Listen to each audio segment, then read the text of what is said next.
Hi, and welcome to another narrative, presented by yours truly, Cryptids Roost. If you enjoy this and other stories, please be so kind as to hit that like button and don't forget to subscribe. This will help with the YouTube's algorithm and will promote the channel more.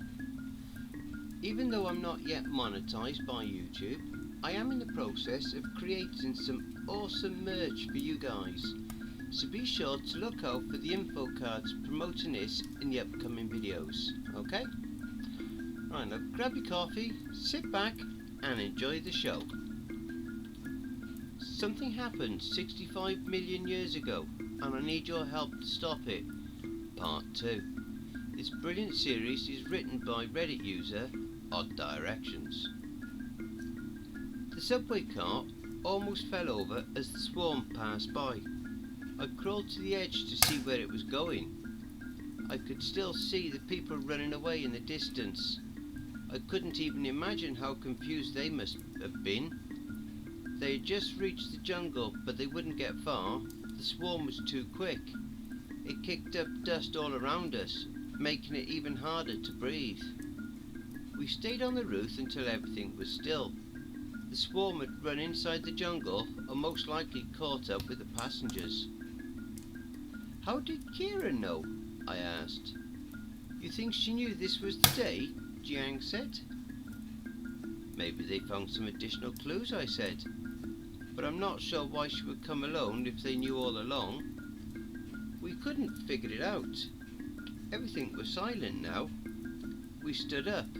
This was the first time we could take it all in without distractions. The savannah wasn't so much a savannah as a large valley. The jungle-covered hills around us sparkled like emeralds in the sunlight. It looks so young, I said. The earth looks young. Actually, Rodney said, catching his breath, Earth is still billions of years. I know, I said, but can't you sense it? A world without humans. A world without civilization. Think about it. Right now, we are the most intelligent beings on the planet. As I said, my gaze landed on the ominous black mountain on the horizon. Its organic spires moved slightly left to right. What are we going to do with the bodies? Jiang said. Do you think we should bury them? She meant Kira and a few others who hadn't survived. There's no time for that, I said. We need to find somewhere to take shelter as soon as possible.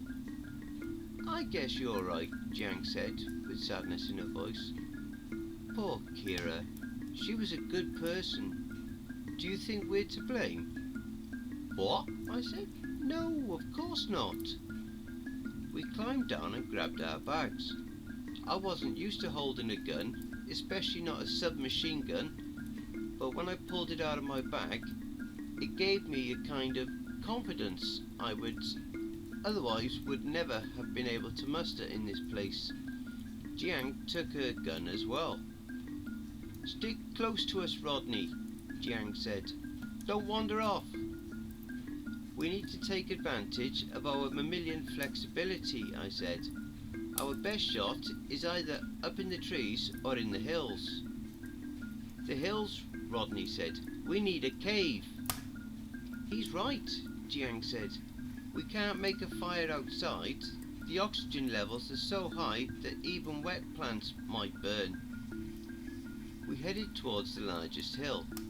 I stopped for a moment and looked back at the subway car. It didn't belong here. Seeing it standing in the middle of this valley at the end of the Cretaceous period felt surreal. How did it end up here? So far, none of our questions had been answered. More had just been added. As soon as we stepped into the jungle and began walking up one of the first hills, we heard smaller animals, perhaps our own prehistoric cousins, hiding away in the bushes. An awful smell came from somewhere close by. Smaller avian animals, perhaps a form of Rahonavis, given their raised sickle claw, flew in the direction of the smell. When we arrived at its source, we saw that it came from a recently deceased Alomosaurus.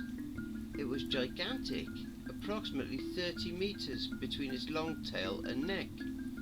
The bird circled the corpse, and insects and arthropods the size of rats crawled all over it. Seeing the bugs made my sweaty skin crawl. "Are you okay?" Rodney said, smiling as if he didn't realise the danger we were in. "You look pale." I'm okay," I said. "It's just so freaking humid here."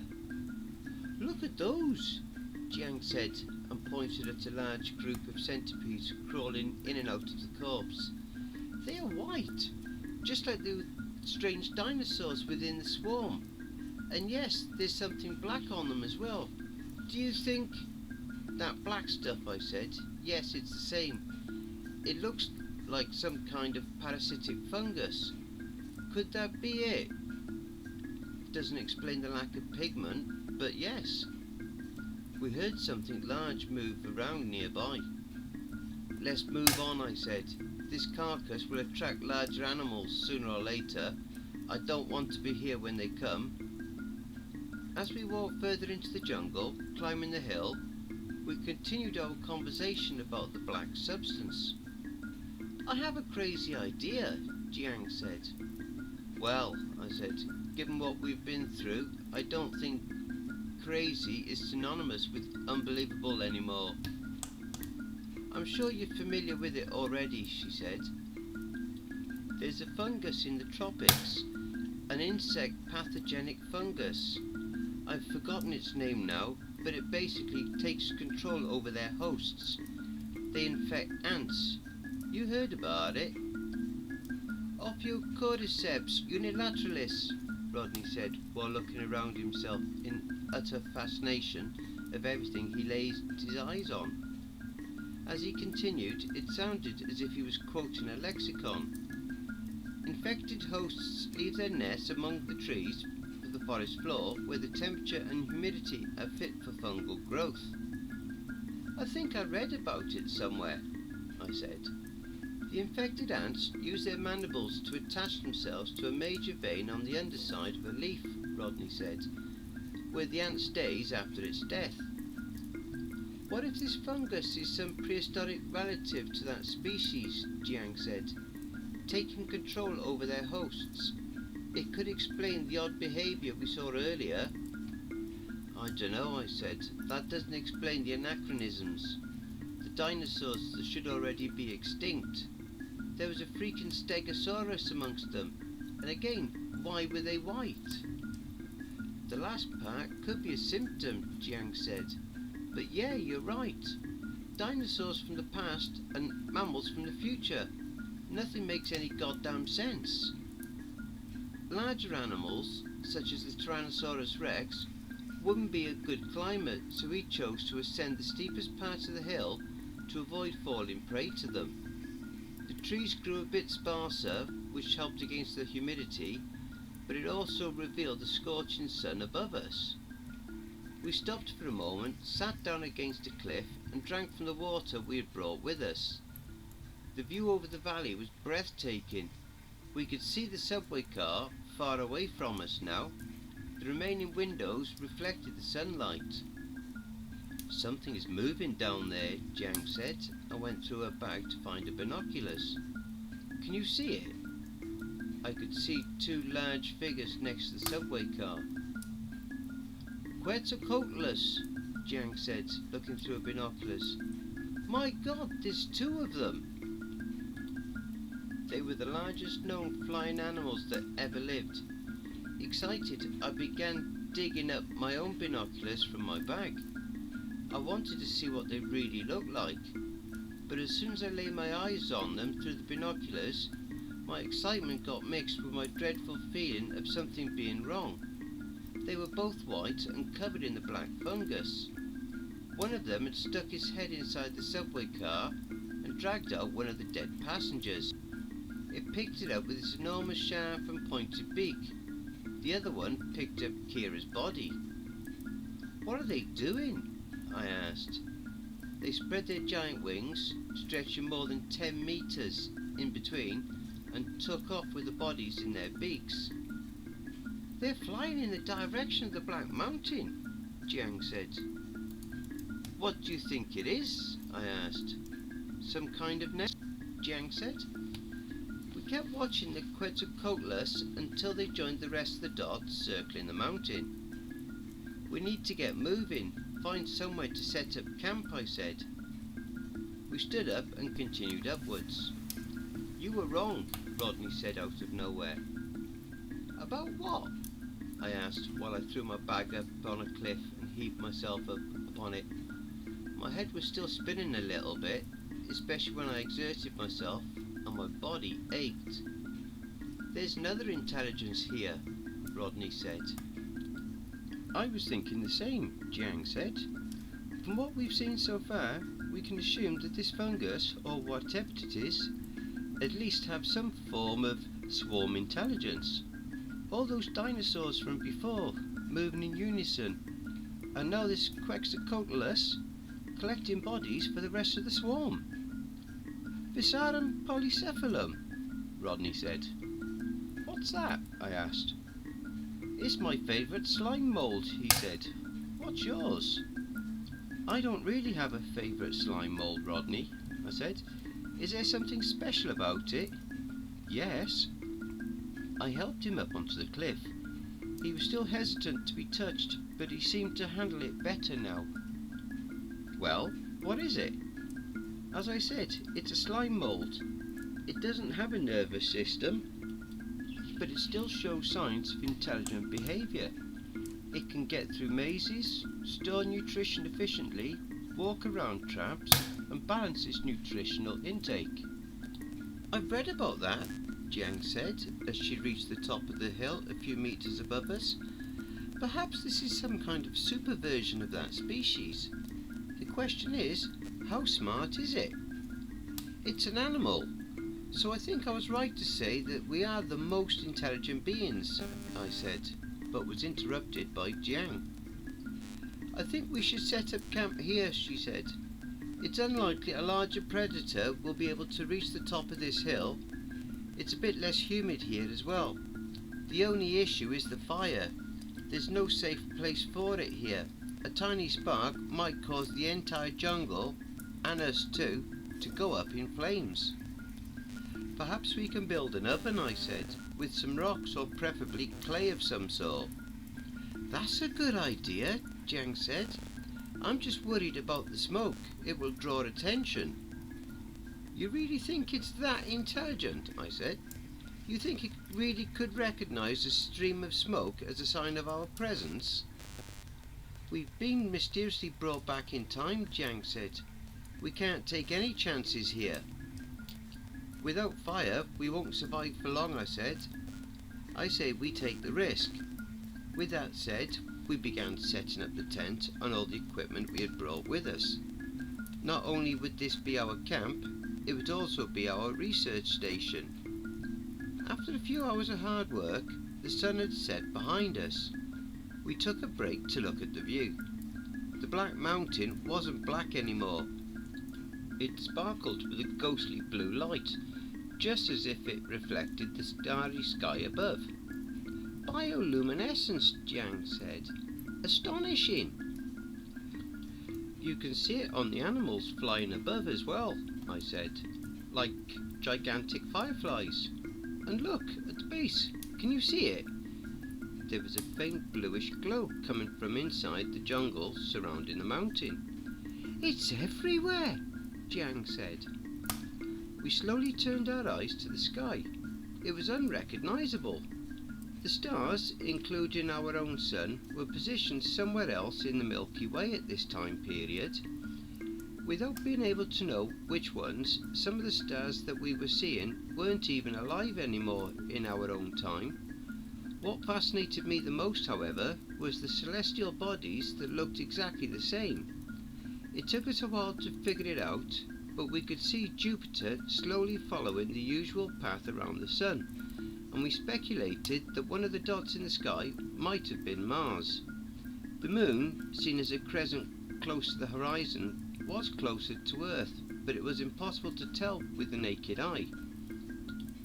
Except for a few craters here and there, I said, Those celestial bodies are the same as they will be 65 million years from now. It makes you think, huh? Actually, Rodney said, at this time Mars still has active volcanoes on its surface, and the rings of Saturn might not have formed yet. What's that? Jiang said, and pointed to something faint rising over the horizon. The second she pointed it out, I felt the hair stand up in my neck. Slowly climbing up the night sky was a white dot engulfed in what looked like a green haze. Please tell me that isn't what I think it is, I said. It's a comet, she said, but it's impossible to tell if it's the one. If we keep an eye on it during the following nights, Rodney said, we should be able to determine if it's headed our way. But we can't see its tail, I said, sensing a mortal fear climbing up my spine. Doesn't that indicate that it's headed straight for us? We went to bed inside the tent. Since we hadn't made a fire yet, it was pretty cold, even in our sleeping bags. The sound of the night was different from what we were used to. There weren't any crickets chirping, just frightening roars, grunts, and an occasional nearby hissing that made my blood run cold. A lingering sense of doom from when we saw the comet made it even more difficult for me to focus my thoughts. Everything was uncomfortable. I kept thinking that I could still smell the cadaver from earlier, but I couldn't be sure if it was that or something else, and my beard was itching so much it almost drove me insane. I wanted a haircut, a clean shave, and a warm bath. The next day we built an oven in the ground, doing our best to divert and hide the smoke from it, and had a discussion about what we ought to eat to stay alive. I suggested we could hunt small mammals, since it would have been too dangerous to hunt dinosaurs and too difficult to hunt birds, but Jiang strongly objected to that. "Are you crazy?" she said. "Mammals?" "What do you mean?" I asked. "They're small." "We don't know which species is our earliest mammal ancestor," she said. "What if one of the individuals we killed carries a mutation that would have proven necessary for humanity to evolve?" It was difficult for me to think. I didn't feel like myself. Before arriving here, I considered myself a rather intelligent man, but now it felt like my thoughts were travelling through maple syrup. I felt slow and dull. I hadn't adapted to the oxygen levels, not as well as Jiang and Rodney seemed to have done. I put my hands on my forehead and concentrated as hard as I could. "Oh, okay," I said, "but our trip here already happened. We found the subway car, so whatever we do here, we already know that it won't lead to humanity never evolving." "Maybe that's because we decided not to eat any mammals," Jiang said. "Let's not challenge fate, okay?" I closed my eyes and tried to think even harder. "This makes my head hurt," I said. "What were we even talking about? Oh yeah, the food. Well, what do you suggest we eat?" "Insects," Jiang said. "Insects and other types of bugs." I felt sick just thinking about it, and even sicker when we made our first entomophagic meal in the oven. It was disgusting. We did try some fruits that we observed a group of Alamosaurus eating, but they were so bitter that it was difficult to swallow them without throwing up. We usually stayed close to the camp. Anything else we deemed too dangerous. There were enough to study right where we were, so it wasn't really a problem from a research perspective. The view over the valley also gave us ample opportunity to study life down there without getting too close to it. We did, however, build a lookout, a small observation platform, among the canopies at the base of the hill, which we used to study birds and the life on the ground beneath the trees.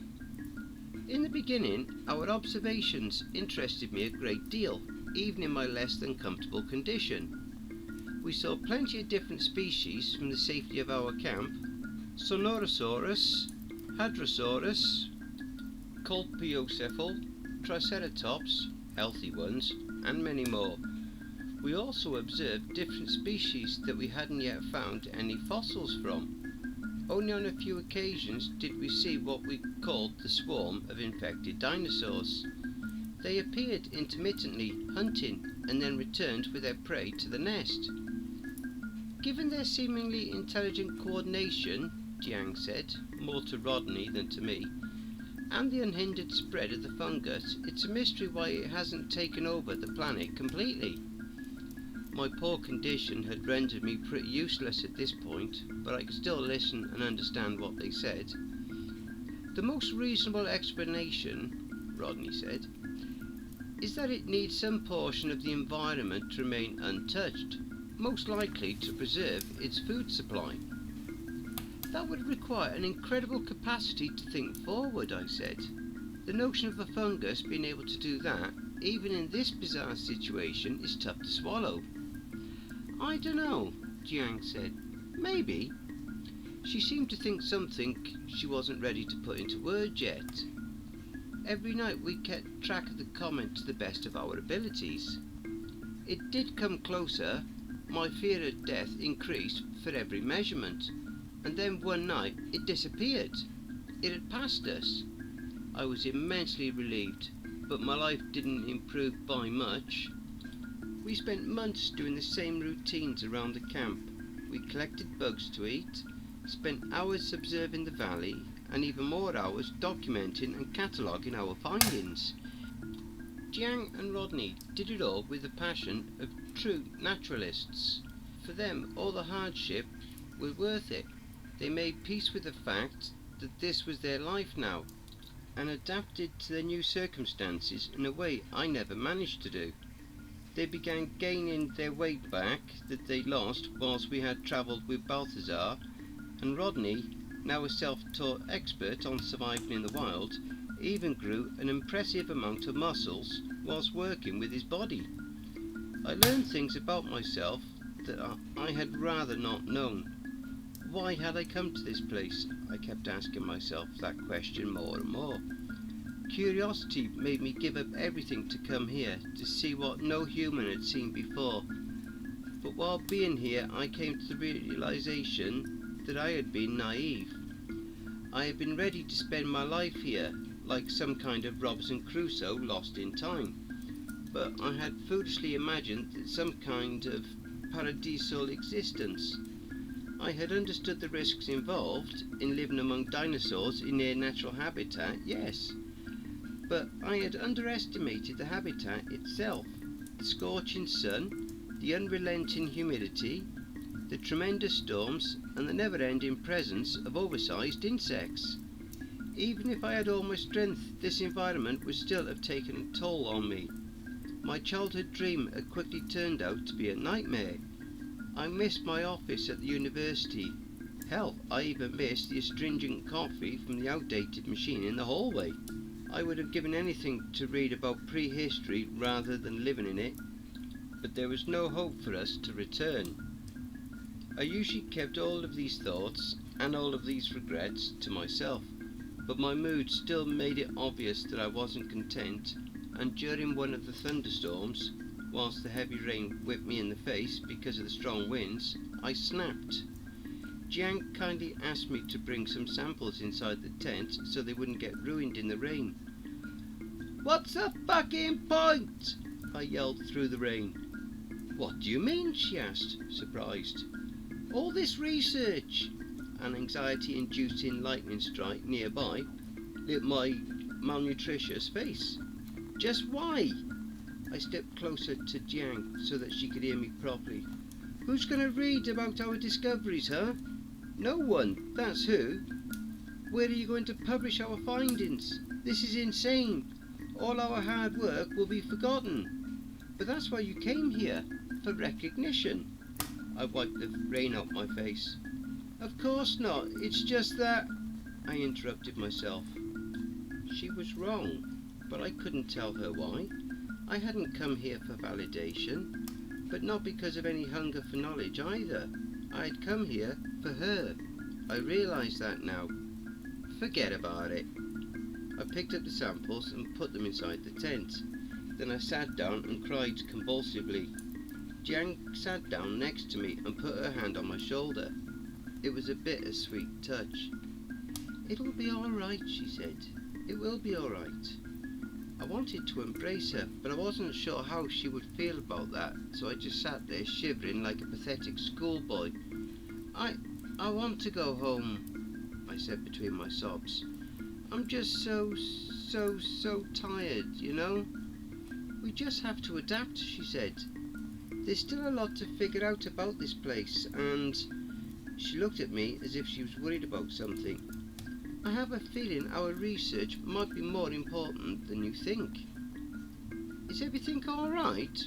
Rodney, who had been spending the day up inside the lookout, poked his head inside the tent, with one of them now somehow confident smiles. I thought I heard yelling.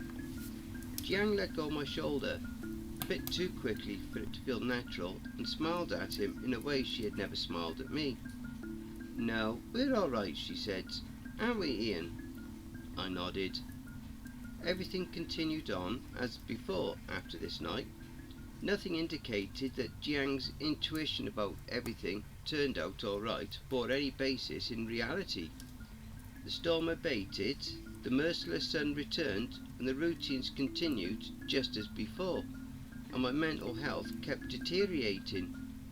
"What's going on?" It was a few months later. Gunfire woke me up in the middle of the night. I stumbled out of the tent, only dressed in my underwear.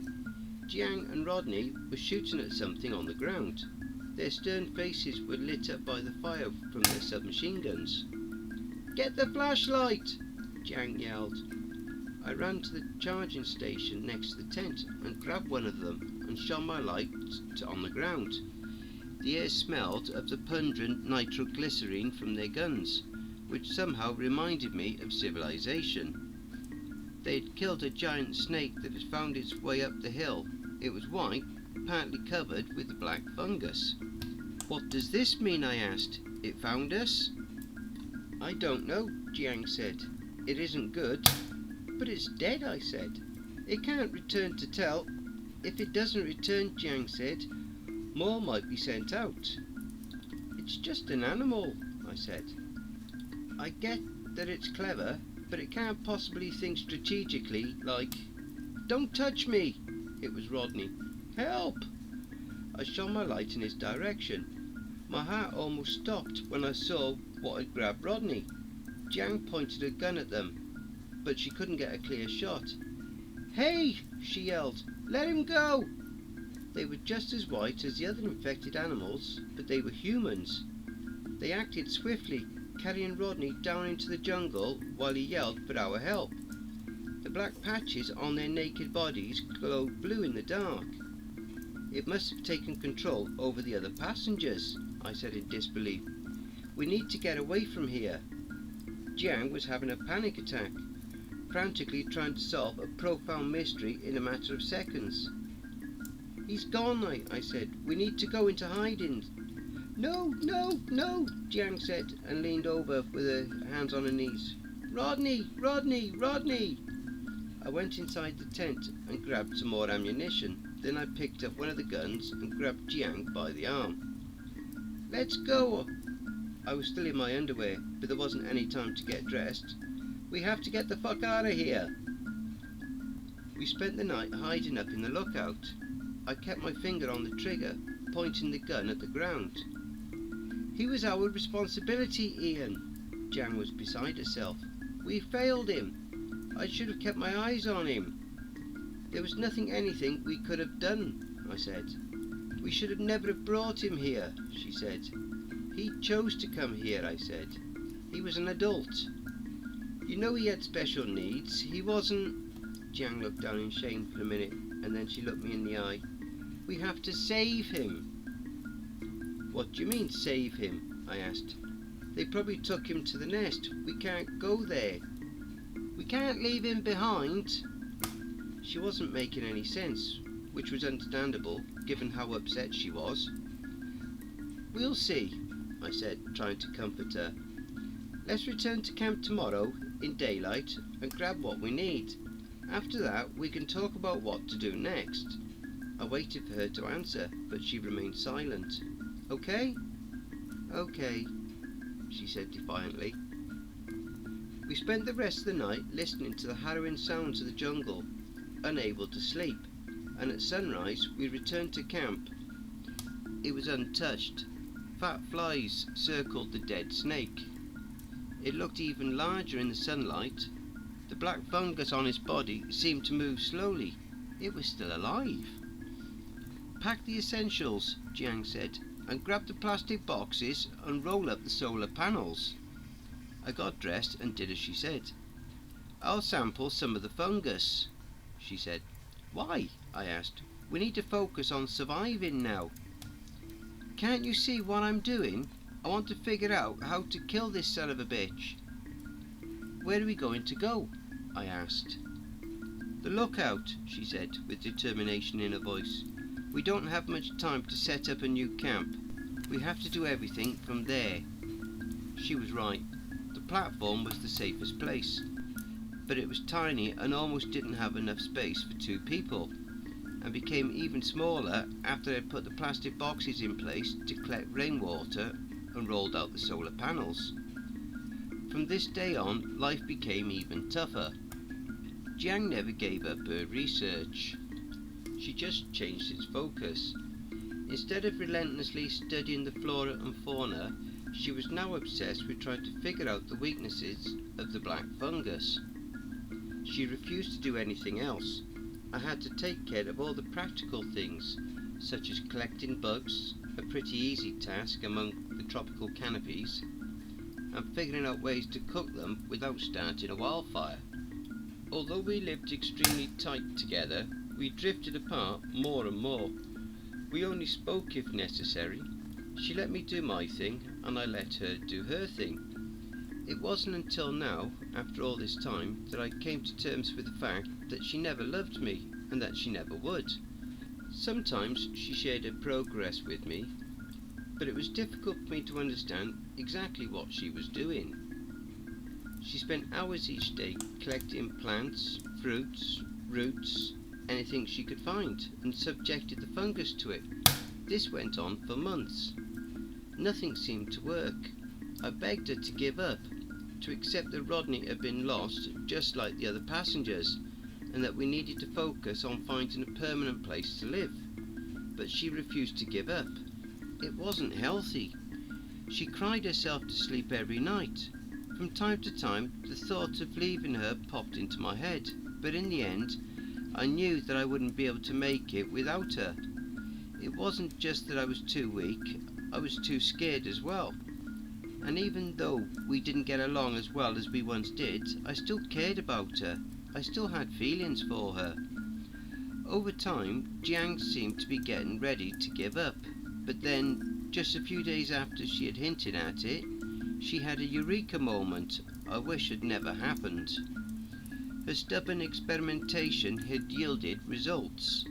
She had managed to make an antifungal cream out of the formic acid, fruit juice, and some flower extract. It repelled the black fungus and even killed it with enough of a dosage. "I'm going to make a lot of this," she said. "It won't harm us, or at least I don't think it will." "Why?" I asked. "What do you hope to accomplish?" "What do you think?" she said. "We'll cover our bodies with this, and then we'll sneak inside the nest and save them." "Are you insane?" I said, horrified. "What makes you think they're even alive? You have to let go of this obsession." "They might be infected right now," she said. "But if they ingest this substance, it will kill the fungus and free them." "No," I said. "I refuse to listen to this nonsense." "Please," she said, "consider the alternative for a second." "What do you mean?" "We are 2 people," she said, "you and me. What if something happens to me? You aren't equipped to survive here alone. It's unlikely we will make it if it's just the 2 of us. Remember, we'll have to spend the rest of our lives here." "What are you trying to say?" "Our only hope for long-term survival is to save the others," she said. "If we do that, we can establish our own tribe, or own society, if you will. We are human beings, Ian, and we need a pack to function." "I hate you," I said. "Ian, Please, I hate you because you're right." She smiled, but it only filled me with dread. It took several weeks to prepare for the rescue, and by the time we were ready, it had been 1.5 years since we arrived in this time period. During the planning, we did some dangerous expeditions closer to the nest. The fungus covered most of the ground beneath the jungle, even climbing the trees like black creepers and lianas. We talked a lot about how to get inside without being detected, and in the end we came up with the theory that the fungus might not react to our presence if we covered ourselves with it. This would, of course, put us in completely different kind of danger. But Jiang suggested that we would only cover our clothes with it and smear our bodies with the antifungal cream to keep it away from our skin. To test this theory, we captured a few small mammals, sidestepping our established principles, and let them out in the infected area, both with and without protection. To our relief, the animals that we covered in fungal matter was left alone by the patrolling creatures. Since we couldn't do any reconnaissance inside the nest, we would have to improvise as soon as we entered it. I didn't have much hope for survival, but without trying, there wouldn't be any hope at all in the long run. We did need the other people to stay alive. Jiang made pellets of the medicine that we intended to give to the survivors, if there were any. The next day, I saw her smear her own body with the cream. After that, she got dressed, put the grenade belt around her waist and the gun over her shoulder. She gave the other gun to me. "Get ready," she said. "Today is the day." My entire body shook out of fear while I applied the antifungal cream to my naked skin. I had some kind of allergic reaction to it.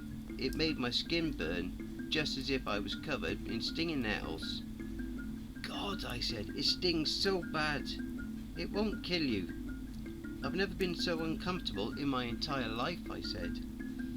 When I put my clothes on and felt its fabric pressing against my sensitive skin, I squirmed out of agony. It felt like the entire planet tried to do whatever it could to torture me, maybe to punish me for going somewhere I didn't belong. It was a stupid feeling, I knew that, but a feeling nonetheless. The sun was setting when we climbed down from the platform and began venturing through the jungle. The pain made it difficult to walk. Every step felt like walking through fire. It made me stiff, but I had to go on. Jiang couldn't do this alone. When we stepped out to the jungle and into the valley, which we had to cross to get to the nest on the other side, the stars shone down on us from above. "It's back," Jiang said. "Look!" It was the comet, slowly climbing the horizon, just like it had done 1.5 years earlier. "It only has an orbital period of about a year," I said. "But that means—" I tried to keep my burning neck from touching my collar.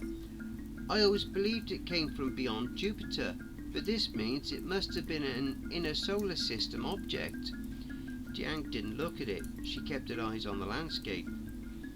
"We don't even know if it's the Chicxulub impactor," she said. "During this time, I would assume the sky is filled with hundreds, if not thousands, of rocks." Crossing the valley in the dark, only lit by the ghostly green light from the rising comet, my feeling of doom was accompanied by a surreal sensation of inevitability, or perhaps fatefulness. These feelings didn't last long until they were replaced by terror. 3 large shadows were moving in on us. Their croaky grunts echoed in the night, removing all doubts. "T-Rexes!" Jiang yelled. "Run!" They split up, trying to surround or flank us. "Where to?" I said. "They're so fast." I couldn't imagine us ever being able to run away from them. "The subway car!" It wasn't until now that I noticed his black silhouette in the darkness, maybe 100 meters to our right. The Tyrannosaurus Rex, normally ones as far as I could see, gained on us quickly. "Should I fire?" I yelled. "No," Jiang said. "We're almost there." "We're gonna die! We're gonna die! We're gonna die!" I repeated while panting excessively. "Don't look at them," Jiang said. "Don't look back." The Tyrannosaurus Rex closest to us was just about to reach us when we arrived at the subway car. Jiang helped me climb inside through one of the windows. I fell down on the floor, got up and dragged Jiang inside only seconds before the Tyrannosaurus Rex ran straight into the subway car and then poked his head inside, grunting with its drooling, frightening jaws. We crawled to the other side and pointed our guns towards it. "Shoot it!" Jiang yelled. "Shoot it!" As soon as we opened fire, it retreated, more afraid of the sound than the bullets.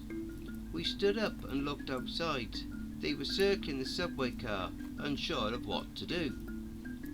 "We'll have to use one of the grenades," Jiang said. "We gotta scare them away." "Won't that attract the attention of the infected?"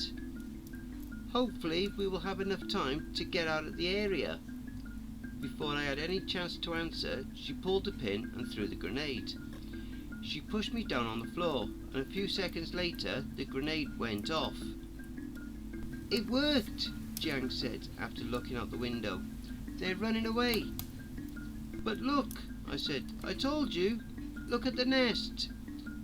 The clusters of the bioluminescent Quetzalcoatlus that were circling the black mountain in the horizon, glittering in the dark, suddenly changed their direction and fled towards us. "Shit!" Jiang said. "We have to run as fast as we can." It was difficult to say how long it would take the Quetzalcoatlus to arrive, but it was clear we didn't have that much time, and so we picked up speeds again like prey on the run from Mother Nature herself, fueled by the terror rushing through our minds and the adrenaline rushing through our veins.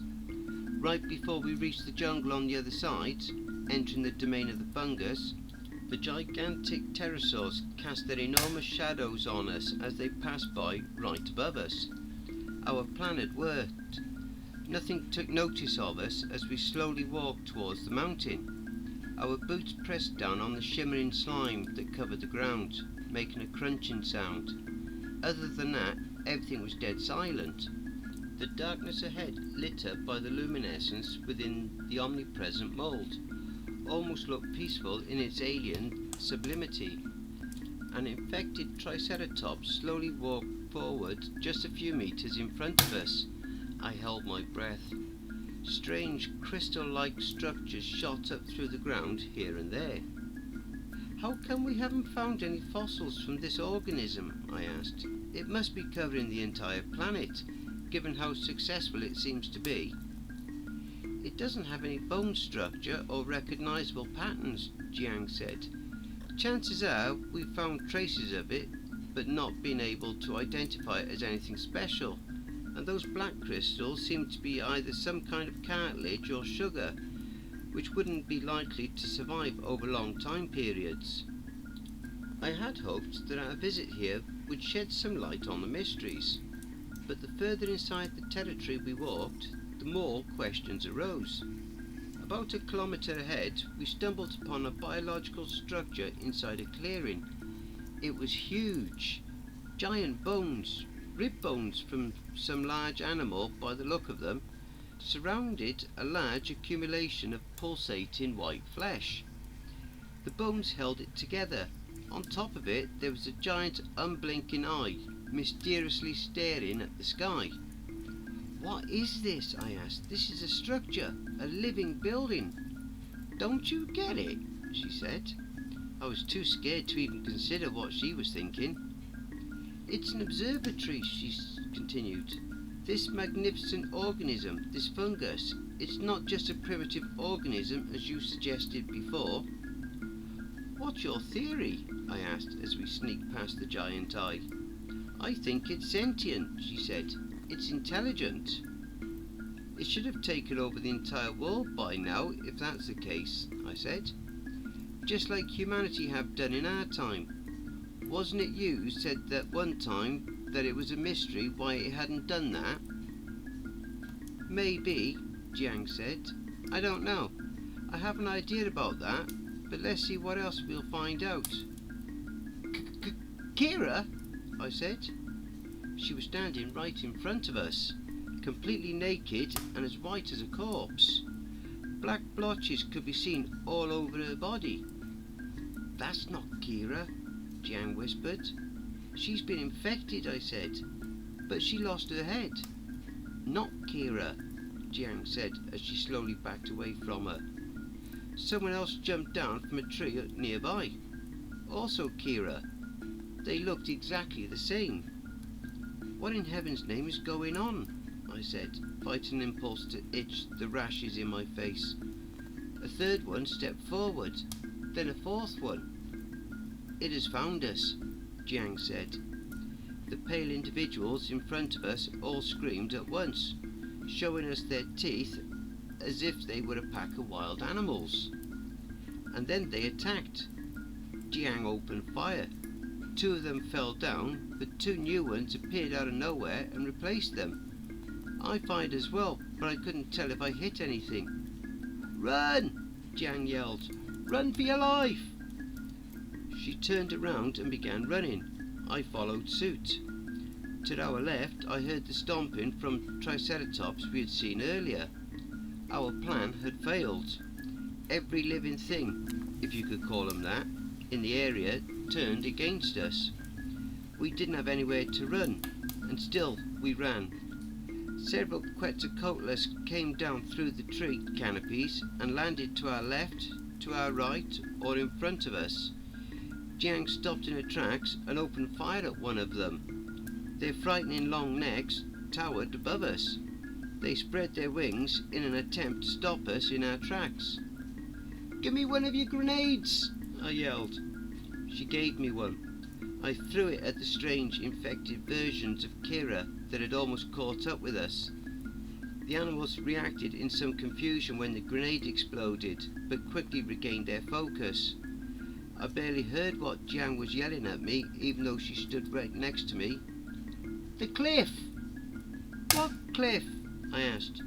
She took my hand and we ran towards it. "We have to jump!" 20 meters below, a river flowed in the direction of the Black Mountain. We didn't have time to contemplate the decision. I tried to jump, but my anxiety didn't allow it. Jiang didn't let go of my hand, however, and forced me to jump with her. If you enjoyed listening to this episode, be sure to pop over to the author's Reddit profile, that's Odd Directions, and drop them a line, or even give them a glowing review. The link to their Reddit profile will be below in the description. Thank you for listening. If you enjoyed my narration, then please feel free to like and share the video. Leave a comment, and don't forget to hit the subscribe button and tap that notification bell and select all. That way you'll receive all notifications each time I upload a new video. Have you had any cryptid sightings, paranormal or supernatural encounters, or even had a creepy or terrifying situation that you would like to share? Or even have you written a CreepyPasta story that you would like me to narrate? If so, you can send me all your stories, encounters, etc. to cryptidsroost@gmail.com. And if you would like to remain anonymous, that's fine with me. I also have a Facebook group, Twitter, Reddit, and a Discord account. If you would like to support this channel and help make it grow, my PayPal is paypal.me/Cryptids Roost. Again, that and all other links will be listed below. And don't forget, where fear is, happiness is not.